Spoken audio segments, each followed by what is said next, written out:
Hello everyone, and welcome to Jan's interactive process. Thank you for choosing this module from the Job Accommodation Network, called JAN for short. JAN is a free service of the U.S. Department of Labor's Office of Disability Employment Policy. As our name indicates, we specialize in providing information about all aspects of job accommodations.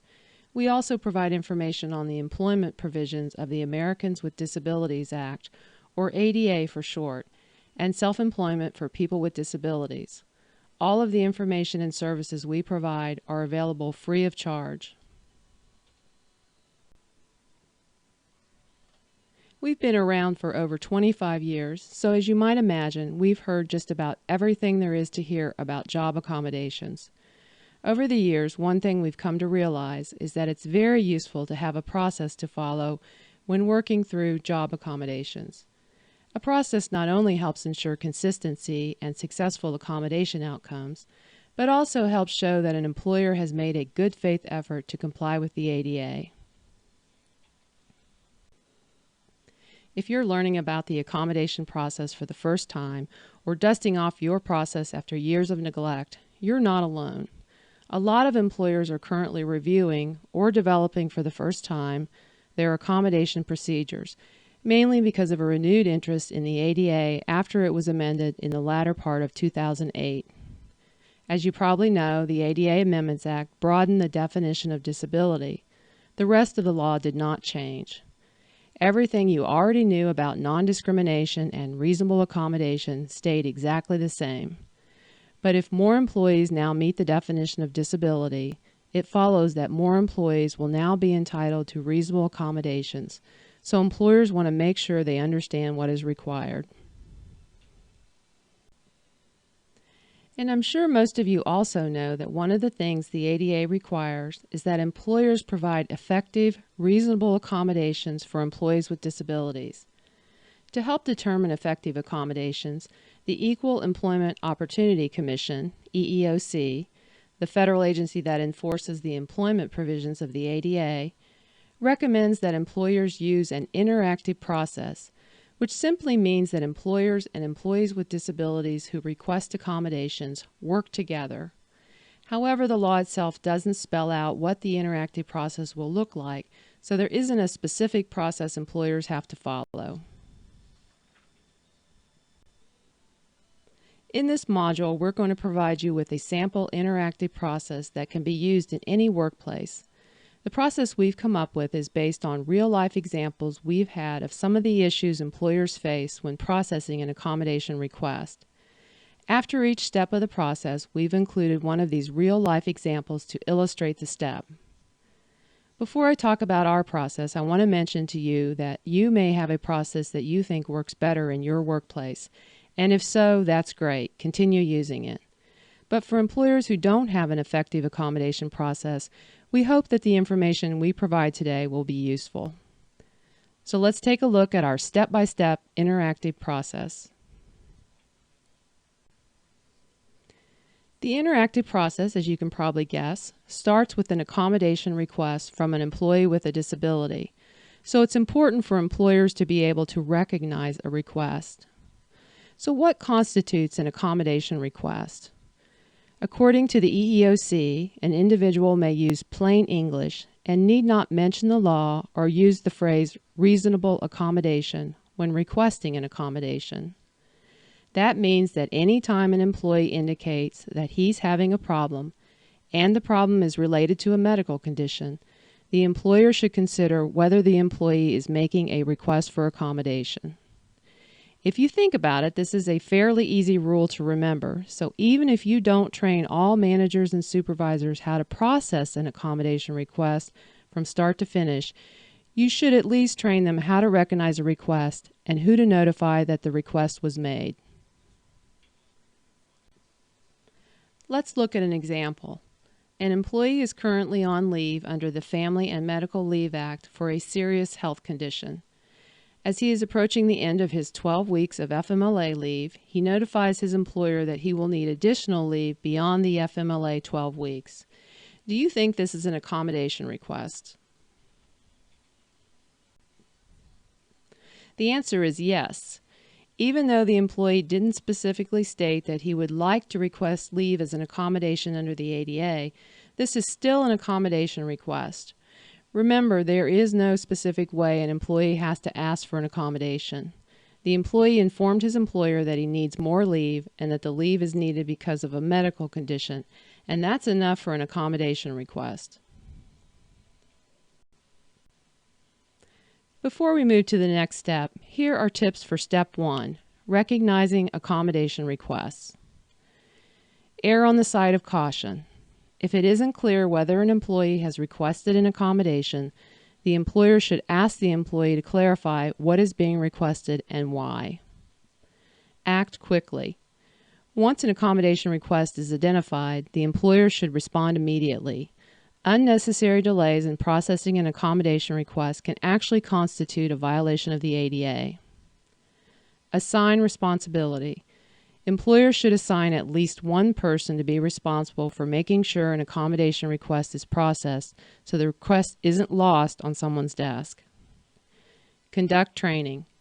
It bears repeating, employers should train all managers and supervisors to recognize accommodation requests and what to do with a request once it's received. Okay, let's move on to the next step. Once an accommodation request has been received, the next step is to gather whatever information is necessary to process the request. Necessary information may include documentation of the disability and the need for accommodation, unless the employee's disability and need for accommodation are obvious. For example, if an employee who recently became paraplegic and started using a wheelchair indicates that he needs a ramp to get into the workplace, the disability and need for accommodation are obvious. However, sometimes the employee's disability and need for accommodation are not obvious or known, or the employee may know he's having problems but may not know the exact cause or possible solution. To provide effective accommodations, employers need to know what limitations are interfering with job performance and what specific work tasks are at issue. So how does an employer get the information that is needed? The employee who requested the accommodation is often the best source of information about the disability and possible accommodations.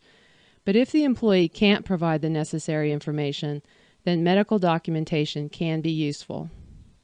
The important thing to remember is not to ask for too much information. When an employee requests an accommodation and the disability and need for accommodation aren't obvious, then employers can request medical documentation to help determine whether the employee has a disability and needs the requested accommodation, and information to help process the accommodation request. Here's an example of the information gathering step of the interactive process. A teacher has received a poor performance evaluation. In response to the evaluation, she informs her employer that she has lupus, which is contributing to her performance problems. She also tells her employer that she needs an accommodation. Do we have all the information we need to determine accommodation options? No, we don't. We know that the employee needs an accommodation due to a medical condition, but we don't know what her limitations are or what the specific problem is. This type of information is important because there can be a number of different things that can contribute to the employee's performance problems. We have the basic accommodation request, but we need more information to determine what type of accommodation might be useful. Before we move to the next step, here are my tips for Step 2, gathering information in response to an accommodation request. Find out the limitation and problem. In most cases, to find effective accommodations, employers need to know what limitation is causing what problem, so this is usually a good place to start. Get information from the employee when possible. Employees with disabilities are familiar with their limitations and often know what accommodations will work best for them. Remember the ADA rules for medical inquiries. A good policy for employers is to only ask for what is absolutely necessary. Asking for all medical records will rarely, if ever, meet this test. Okay, let's move on to Step 3. Once we've identified the employee's limitation that is causing a problem, and we know what that problem is, then we're ready for the next step, exploring accommodation options. At this step, employers should be open to new ideas and new ways of doing things. This is the time to brainstorm and consider what might work. Again, the employee who requested the accommodation is a good place to start, so employers should always invite the employee to suggest accommodations. If more accommodation ideas are needed, the employer can ask the employee's medical provider for ideas. In some cases, medical professionals can suggest effective accommodations. In other cases, they may not be able to suggest ideas, but may be able to say whether ideas under consideration will help overcome the employee's limitations. And if still more ideas are needed, then employers should consult with outside resources such as JAN, vocational rehabilitation, rehabilitation engineers, and disability-related organizations. Remember, when consulting with outside resources, employers must comply with the ADA's confidentiality rules. One good way to do this is to simply withhold the employee's name and identifying information from outside resources. So let's look at an example of Step 3. At JAN, we get a lot of questions from call centers. In most call centers, calls come in and are routed to an available employee who needs to be connected to the phones most of the time. In our example, we have a call center employee with heart and circulatory problems. He needs to be able to take breaks and move around periodically throughout the day, but allowing him to take more breaks will interfere with the way the employer routes calls. So if the employee can't walk away from his desk, but needs to be able to move around, what else would work? Just because the accommodation requested might not be something the employer can reasonably provide, that doesn't mean that other options aren't out there. This is a good time to call JAN. It's our job to help employers and employees develop alternative accommodation ideas, and this often requires thinking outside the box. In this example, we suggested that the employee use an under-desk pedal device. So instead of getting up from his desk to walk and move around, the employee can use this pedaling device, which will meet his needs as well as the needs of the employer. Not only was this an effective accommodation option, but it was a very inexpensive solution. The pedal device costs around $40. Before we move on, here are my tips for Step 3, exploring accommodation options. Keep an open mind. Accommodations are about doing things differently to help overcome disability-related limitations. So keep an open mind when exploring accommodation options. Invite the employee to suggest accommodations. The employee who requested the accommodation may have some good accommodation ideas, but may be hesitant to bring them up without being asked to do so. Ask the employee's medical provider for ideas. Some medical professionals will brainstorm accommodation ideas with employers. Use JAN when needed. And remember, JAN is a free national resource for employers who are seeking help coming up with accommodation ideas. Okay, we're up to Step 4.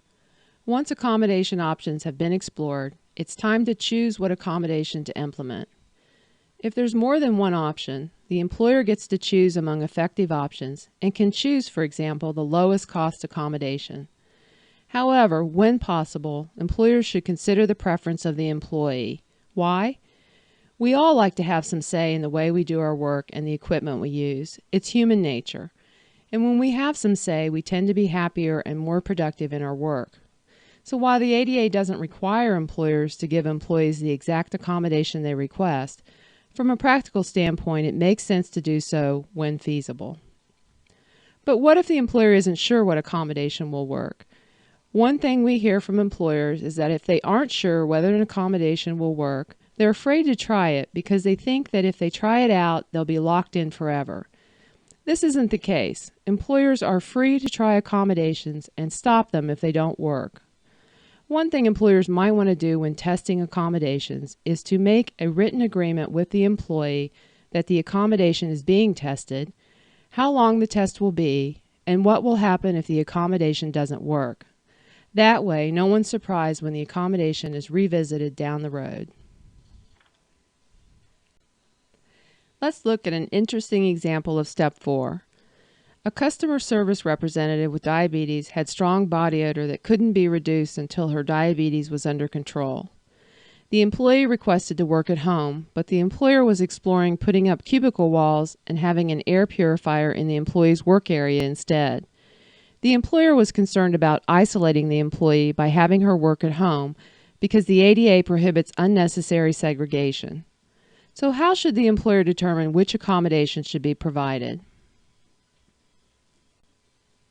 Talk with the employee. The employee should be part of the accommodation discussion, especially in this type of example. In this case, when the options were discussed, the employee expressed concern about the cubicle walls and air purifier drawing attention from coworkers, and she said she would actually prefer to work at home. By taking the employee's preference into consideration, the employer realized that a work-at-home arrangement would not be forced isolation, so this was the accommodation chosen. So here are my tips for step 4, choosing accommodations. Consider the employee's preference. Although not required, when possible, employers should choose the accommodation the employee prefers. Consider a trial period. When it's not clear whether an accommodation will work, it might be possible to try out the accommodation. All right, we've finally chosen an accommodation. Moving to step 5, now it's time to implement the accommodation. This step is very important to the success of an accommodation. For example, if equipment is involved, then it needs to be properly installed and the employee needs to be trained in its proper use, or it may just sit there unused. If the accommodation involves a schedule change or policy modification, then certain managers or supervisors may need to know of the change to effectively implement it. If the accommodation involves an outside service, someone needs to make sure the service is provided promptly and effectively. If the accommodation is reassignment, then the employee may need time to get to know the new job. Let's look at an example. A secretary with a shoulder injury and lifting restriction was given a lifting device as an accommodation. For those of you who may not be familiar with lifting devices, these pieces of equipment can range in size for use in small offices to something that can be used in a large warehouse. And they can be helpful for all employees to use, not just those who need them as an accommodation. Part of this employee's job was moving bulk items from a storage closet, and with the accommodation she could simply place the items on the lifting device and transport them to wherever they needed to go. After the employer purchased the device, was there anything else that had to be done? Yes, there probably were other things that needed to be done. We get lots of calls from employees who have been provided with an accommodation but have no idea how to use it once it's there. Just like any other piece of equipment an employer purchases, there may be some assembly needed and the employee may need training on how to use it. In our example, the employer may need to assemble the device, establish a route of travel for the employee when transporting items, and make sure the employee knows how to safely operate the device, just as the employer would for any employee operating equipment. Before we move on to the final step in our interactive process, here are my tips for step 5, implementing accommodations. Make sure all necessary steps are taken to implement the accommodation. A good way to do this is to check to see if the accommodation is actually working. Communicate with essential personnel about the accommodation, but remember ADA confidentiality rules and only let managers and supervisors know about the accommodation when necessary. Last but not least is step 6, monitoring the accommodation once it's been implemented. This is an important but often forgotten part of the interactive process. In some cases, an accommodation stops being effective for various reasons, such as the employee's limitations change, workplace equipment changes, the job changes, the workplace itself changes, or maybe the accommodation becomes an undue hardship for the employer. Because changes occur, employers may need to periodically check on the ongoing effectiveness of accommodations. For example, if equipment is involved in the accommodation, someone may need to be assigned to perform maintenance or upgrades as needed. However, the most important way to monitor accommodations is to encourage ongoing communication. Employees who are receiving accommodations need to understand that they should let their employers know if there are changes or problems with the accommodation and who specifically to contact. Let's look at an example for the final step of the interactive process. An auditor with progressive vision loss from macular degeneration, which can cause blurring, distortion, or blank spots in an individual's field of vision, started using screen reading software as an accommodation. Screen reading software is downloaded into a computer and can do a variety of things, from reading the text on the screen out loud to changing the font and color of the text to a setting that is easier for the user to view. In this example, the software was provided a year ago, and the employer recently purchased new database software. After installing the new database, the employer realized that the screen reading software was not compatible with the new database. So how could the employer have avoided this problem? Many products and types of equipment need to be checked periodically or updated to ensure that they are still working. When new products, such as a database or equipment, are purchased, it is important to remember the existing accommodations that are in place so that accessibility issues can be considered in advance. As we are all well aware, computer technology continually changes, so it's important to always keep in mind that the software changes as well, and these types of accommodations will likely need updated at some point. So here are my tips for Step 6, monitoring accommodations. Check on effectiveness. As things change in the workplace, accommodations also may need to change, so employers should periodically check the effectiveness of accommodations. Maintain the accommodation. Equipment will not function forever without maintenance, so when equipment is part of an accommodation, employers need to make sure the equipment is properly maintained. Encourage ongoing communication. For any workplace issue, ongoing communication is the key to success. The same is true for accommodations. Employers should encourage employees to communicate any issues they have with their accommodations. And that's our sample interactive process. We hope you find it helpful. In case you need more information, we have provided a handout on the interactive process, and you can always contact us at Jan.